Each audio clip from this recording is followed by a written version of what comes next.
I'd kind of worked out that how to become a director, you have to become a third assistant, second assistant, first assistant, 2 years in editing, suites, blah, blah, blah. And I was up for that. I thought this is something I think I would love. Unfortunately, the contract I had only lasted for 2 months. And the executive producer was so mean that he said after 2 months, well, that's it, we don't need you anymore. But the PAs liked me so much, they paid for my salary. Really? So but he was so awful, this guy. Every time he would come into the building, I used to have to hide under their desks.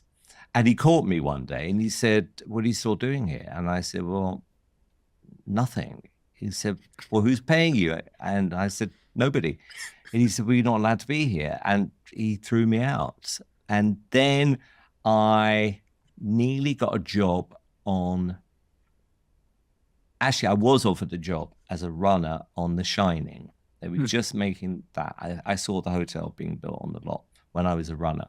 My mum, at the same time, had made an application for me to work in the post room at EMI Music Publishing. This choice of I could become a runner at a big film studio on what looked like a great movie, or I could go in the post room at EMI Music Publishing. And something made me go. And I'll tell you what it was.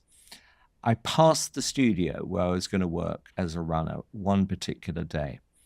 And there was a queue of people just outside the building. And I went up to someone and I said, what's everyone queuing for? And they went, work. And I said, what do you mean? They said, well, no one here is on contract. And when a new production, happens, it's pretty much first come, first served. And I'm thinking, God, this doesn't sound very reliable. I don't like the idea of that. So I think I'll take my chances and I'll work in the music publishing post room. So it wasn't a very nice building. It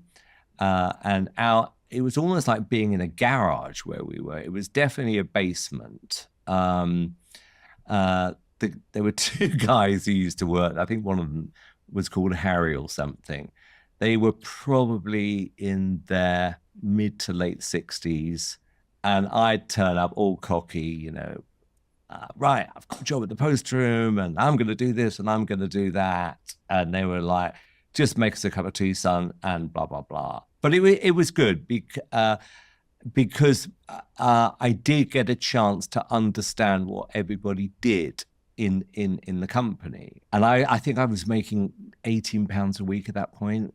And as the months wore on, because I thought someone's going to realize that I'm really talented and offer me a great job.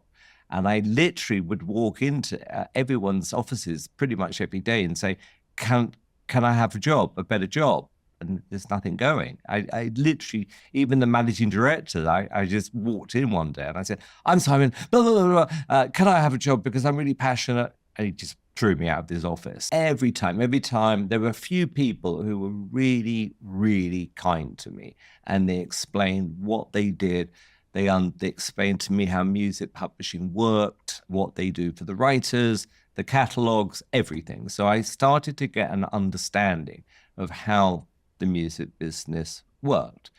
I also glimpsed some of the checks that were coming in, being in the mailroom, and my jaw dropped, seeing how much Kate Bush, for instance, earned. It was like, bloody hell.